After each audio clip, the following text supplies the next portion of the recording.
I greet you all on behalf of Kampala Quality Primary School. I hope you have kept safe till the last lesson, and I hope you did my work.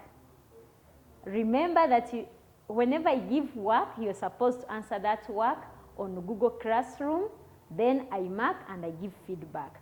So as we settle for our lesson today, I request you to get a book and a pen, sit in a quiet place, free from distractions. Make sure that where you're seated, you have where to write from. Handwriting, please, try to write well.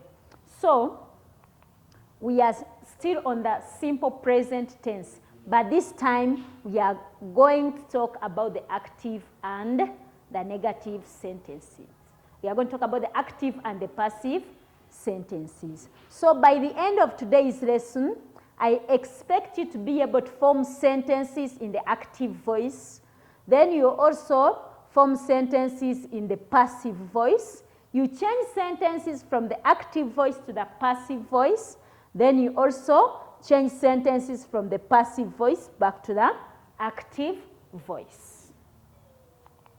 So let's first look at the active voice. Active voice. Because we are forming sentences in the active and passive voices in the simple present tense. So the active voice is a voice that clearly indicates the doer of the action or the subject or the receiver of or the object of the action. That is, I mean, this one focuses on who does what. Who does what. So it focuses on the subject, the person who has done something. You have to know that a sentence, a simple sentence, has three parts. We have the subject, the doer of the action. We have the verb, that is the action that is done. We have the subject, the receiver of the action. So when we are forming sentences in the active voice, we are focusing on the subject who has performed the action. For example, Richard carries a basket. Richard carries a basket. Richard is the subject.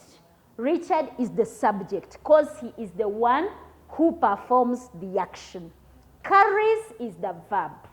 Carries is the verb or the action that is performed. Then a basket is the receiver or the object. Then John makes chairs. John makes chairs. John is the subject, carries, makes is the verb, and chairs. Chairs is the object. So whenever you are forming sentences in the active voice, we are focusing on the subject who performs the action on the object. The subject who performs the action on the object. Therefore, for a sentence to be changed from active to passive, that sentence must have a subject, a verb, and an object. So when we are changing sentences, we have to first also know the passive voice. The passive voice emphasizes the object or the receiver of the action. It emphasizes the object or the receiver of the action. In the passive voice of the present tense, we are going to use helping verbs. We are going to use the helping verbs is, are, or am. Is, are, or am. Then we are going to use the past participle verbs. The past participle verbs. We are also going to use the preposition by. For example, football is played by Kato. Football is played by Kato. That sentence is in the passive voice. What is the object? Football. We are focusing on what is done to football. What is done to football? Football is played. Football is played. Then who plays it? Kato. So Kato is the subject. The verb is played.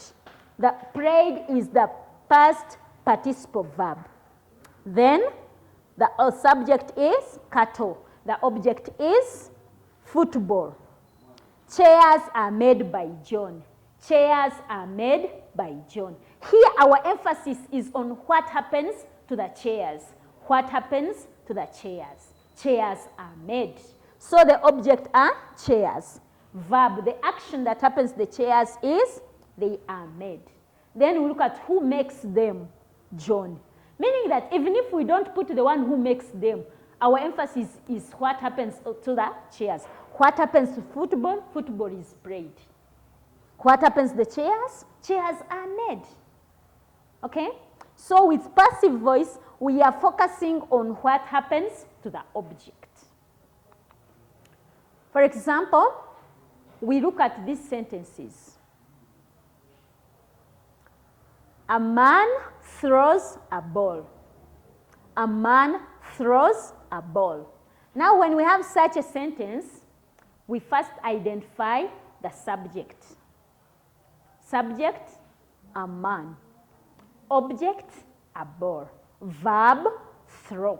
Remember that when we have first person pronoun, I is the one which takes the helping verb, am. Then, when we have singular subjects, he, she, it, the cow, a baby, a woman, those are singular subjects. They take is. Then when we have plural subjects, they can be plural nouns, boys, girls, cats, dogs, cows, journalists, cartoonists, editors, those ones. There we are using the helping verb are. Then don't forget that we have to use the past participle verbs because I taught them at the beginning. Then when we know the doer of the action, when we know the subject, we are putting by and the subject comes last. So on picture number 1, a man throws a ball. That sentence is in active voice. A man throws a ball. That sentence is in active voice. When we change it to passive, what happens to a ball? A ball is thrown by a man. A ball is thrown by a man. Picture 2. The baby spills milk. The baby spills milk. The baby is also singular. So we are going to look at what happens to the milk. Active voice. What does the baby do? That is active voice. The baby spills milk. Active voice. Change it to passive. What happens to the milk? The milk is spilled by the baby. The milk is spilled by the baby. Picture 3. What do the people do? People wear masks. People wear masks, especially during Corona days. With Corona, people wear masks to keep safe, okay? That is active voice. We are looking at what do people do. People wear masks. If we are changing to passive voice this time, we are looking at what happens to masks. What happens to masks? Remember, masks are many, and I say that when the subject is in plural, we use are. So what are we going to say? Masks are worn by people. Masks are worn by people. Remember, masks is the object. One is the past participle of wear. And people are the subject. Picture 4. A pupil draws pictures. A pupil draws pictures. That child is drawing. So that is active voice. What does the child do? The child draws pictures. Now we are going to change to passive voice. What happens to the pictures? Pictures are drawn by a child. Pictures are drawn by a child. That is in passive voice. Pictures are many. That's why we are using are. Now, let's look at examples of sentences. The passive of present simple tense is formed by helping verbs is, are, and am. Then we add the past participle form if the verb is in singular. For example, she eats cassava. She eats cassava. That is active voice. We are looking at what happens to cassava. She eats cassava. What does she do? She eats cassava. Active voice. We are looking at who performs the action. When you go for passive voice, we're looking at what happens to cassava. Cassava is a singular subject. We are going to use is. Then eats is the verb. We are going to change eats to the past participle, which is eaten. And we end there. When we say she eats cassava, we don't know who she is.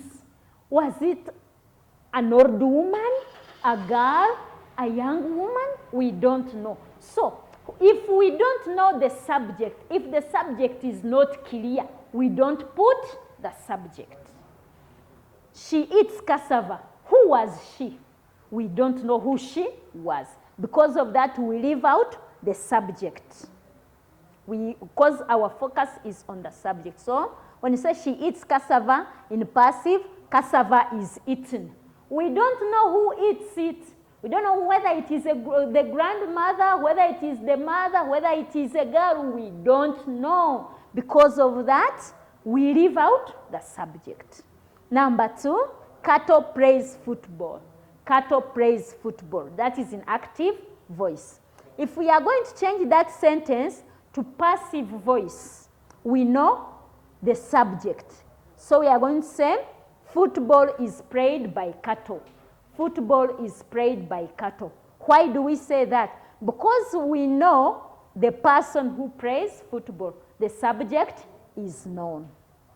Then with singular R is used with the past participle form of the verb if the subject is in plural. For example, my uncle owns those flats. My uncle owns those flats. Now, when we're changing to passive, we are going to say, those flats are owned by my uncle.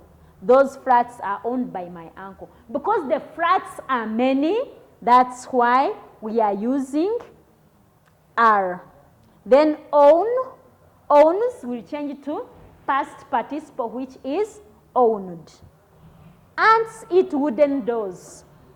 Ants eat wooden doors. That is active voice. When you are changing it to passive, the doors are many.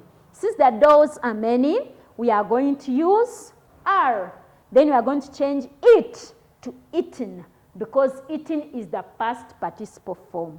So what happens to the wooden doors? Wooden doors are eaten by ants. Wooden doors are eaten by ants. Then people use telephones all over the world. People use telephones all over the world. With that sentence, the subject, people, verb, use. The object, telephones. So people use telephones. What do people do? Active voice. People use telephones all over the world. When we are changing to passive, we are looking at what happens. What happens? What happens to telephones? Telephones are used by people all over the world. If the doer is not clearly identified, for example, if they use pronouns, someone, somebody, they, I, he, she, it, in passive voice, it is not necessary to use them. For example, someone stores my pumpkins. Someone steals my pumpkins. Someone steals my pumpkins. That is active voice. Do we know who that someone is? We don't know. Was it a woman? Is it a woman? Is it a man? Is it a baby? We don't know. So, because the subject is not clearly identified, we leave it out. So what shall we say? My pumpkins are stolen. My pumpkins are stolen. They make noise. They make noise. Who makes noise? Who are they? They can be dogs. They can be monkeys. They can be the chicken. They can be the pupils. They can be a crowd. We don't know who they are. Therefore, when we are forming the passive voice, we are leaving out the subject because we don't know who they are. They are not clearly identified. So we are going to say, Noise is made. They make noise, that is active voice. Noise is made, that is passive voice. The active voice can only change into passive if the active form of the subject of the sentence has both the subject and an object. For a sentence to be able to be changed from active voice to passive voice, that sentence must have a subject, a verb, and an object. For example, when you say, Kato eats a lot. Kato eats a lot. What does Kato eat? Do you know what Kato eats? Is it a lot of food? Is it a lot of mangoes? Is it a lot of yogurt? We don't know. Is it a lot of porridge? Is it a lot of soup? We don't know. So with such a sentence, we cannot change that sentence to passive voice. Do you know why? Because that sentence does not have a subject. So you can't say, a lot is eaten. A lot what? What is a lot? We don't know. So because the sentence does not have the object, because the sentence does not have an object, that sentence cannot be changed to passive voice. She goes to work. She goes to work. It can't be written in passive form. She goes to work can't be written in passive form because we don't have the subject. Let's look at examples. Olga helps Daniel. Olga helps Daniel. We are going to say Daniel is helped by Olga. Active voice, Olga helps Daniel. Passive voice, Daniel is helped by Olga. Mukisa likes him. Mukisa likes him. Now him is an object pronoun. When we change it to passive, we are going to change the object pronoun to the subject pronoun. That's why him is going to change to he. So we are going to say he is liked by Mukisa. Number 5, he finishes his work in time. He finishes his work in time. That is active voice. So we are looking at the subject. What does he finish in time? Someone might say that the last word becomes the subject. No, in time is not a subject. In time is not a subject. Therefore, we are looking at what does he finish? What does he finish? He finishes his work. Therefore, our object is his work. We are going to say his work is finished in time. His work is finished in time. The boy kills the bird. The boy kills the bird. What happens to the bird? The bird is killed by the boy. Then we also have questions. Questions can also be changed to passive voice. For example, who teaches you? Who teaches you? That is active. Now we change to passive. We are going to say, by whom are you taught? By whom are you taught? Who makes chairs? Who makes chairs? That is in active voice. Passive, we are going to say, by whom are chairs made? By whom are chairs made? Who pays your school fees? Who pays your school fees? That is a question. When we are going to change in passive, we are going to say, by whom is your school fees paid? Then you can say, Jane teaches me. Jane teaches me. You change that sentence to passive voice. We are going to say, I am taught by Jane. I am taught by Jane. Meaning that me as the object will change to I. Don't forget that if the object is not clearly defined, we leave it out. For example, they like him. They like him. Who are they? We are going to say he is liked. Full stop. Someone eats mangoes. Someone eats mangoes. Do we know who someone is? No, we are going to say mangoes are eaten. So I'm going to put the activity on the Google Classroom. You, after this, watching this video, go on Google Classroom and answer the questions that I'm going to put. Till we meet again, please stay safe.